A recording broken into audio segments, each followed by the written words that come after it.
Well, good morning, folks, and welcome to Papa Keith's workshop. Well, y'all know what I've been working on for the last 2 days. And I finally got it done, and I brought in the snowblower. I might say it went up on there pretty nice. Yep. Looks like see how it's just the right level here to work on all this stuff. I put a bungee cord on here and to hold up these little backboards, and it does roll around pretty easy. See, I can just move it anywhere I want. If I want to turn around the other side, I can do it, and I still have a lot of room in the shop to move around. When I'm not working on it, I can push it up against the wall. Now it's early in the morning, so I don't have my usual can of beer. I'm still having my coffee time. I'm going to go out and cut a little more of that brush and see if I can bruise up my arms some more. Had a good time there yesterday. I went out and up towards the forest that I have my pond on and took out my drone. I haven't had my drone out for, I don't know, over a year. And I downloaded a new update for everything, and it seems to limit down my height by quite a lot, and also the distance I can go. I guess I can try to figure that out. So I can see them saying not to go up over 400 feet, but distance, you know, you want to have a little bit of distance. And I'll just have to fool with the settings till I get it right, but I'll get there. I don't know.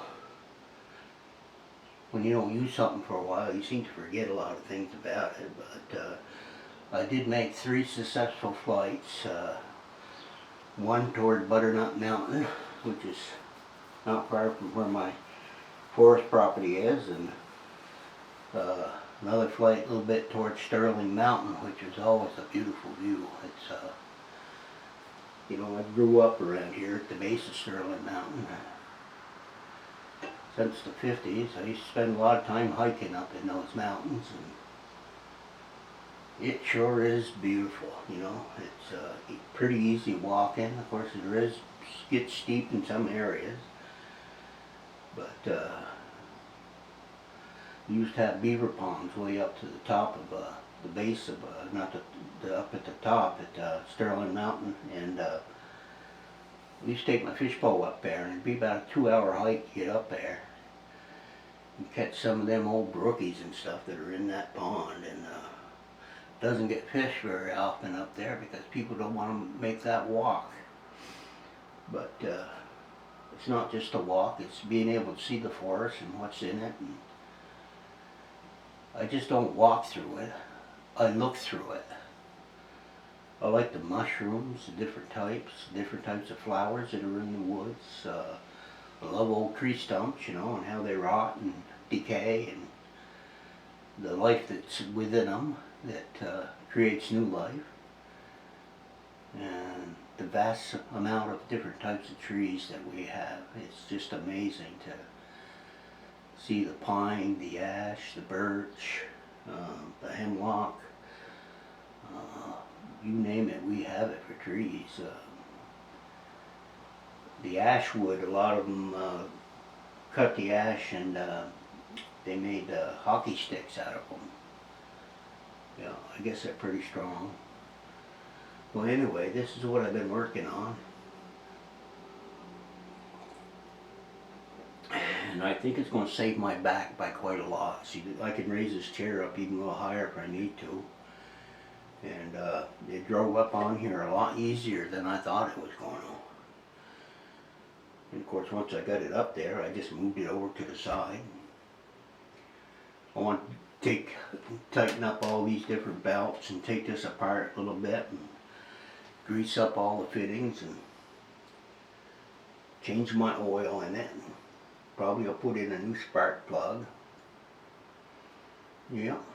This is a Cub Cadet 357cc, and it's a 3 times blower. That just means it's got 3 different stages that it'll blow. Now, the only trouble I really have with these machines is the continuous shearing of pins. Sometimes I wonder if they just make them so thin that you just have to go ahead and buy new pins all the time, because they're not cheap. And you're really not supposed to use bolts or anything like that in it, because it would damage the auger, which is understandable. But I wish they'd make them easier to put in there. You know, if you're younger, I guess you can spread them little things that slide in there. I don't know what they call those, like a Carter pin. And they're so stiff. You know, you take when it's 10 below 0 and you're out there trying to pull that thing. You can't do it with gloves. You have to take gloves off. And then your fingers get all cold and you struggle to get that in there. Don't call that very easy. So these good engineers should think of a different way to do that. This thing does have heated handlebars in it and lights, and although I don't ever use them, I got to replace the clutch cable, which is not unusual for this thing. They break because the springs are so cheap, and all that is a tensioner on the belt to make the auger turn around. I did put a set of chains on it here a couple years ago. All in all, it's been a pretty good rig. I don't know if I'll give you a closer look at what I'm working on there or not without messing this all up. I'll turn this around so I can see the backside. We'll get it there.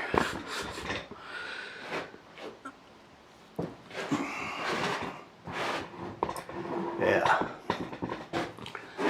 You see that little box behind right there? I just focused in on it. We'll go a little closer. I'll focus in on it again if it will focus. That's the box I got to take off. That only has 3 screws on it, so it's not hard to get off. And once that's off, that gives you access to all the belts there and the spring, so we can change the tensioner on it.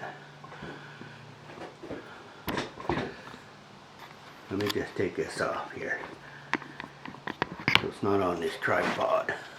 Move this out of the way.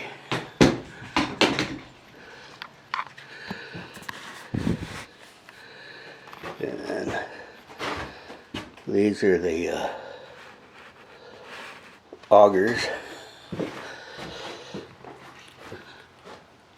Now what I can see is, these are the, if you can see them.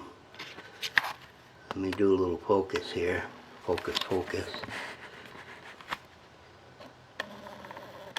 I guess you ain't gonna focus, but right there on there, there's a Carter key right here. That's what I'm talking about. They're very hard to get in the wintertime. It's a hell of a mess to try to get in them. And you see the one on the back is where I got lazy, and I just stuck a bolt in there. That's got to come out, and I got to put another one in. And I see there's virtually there isn't any damage at all to the flywheels here. There's one even on the deep on the inside. I've got to take that all apart, and we're going to clean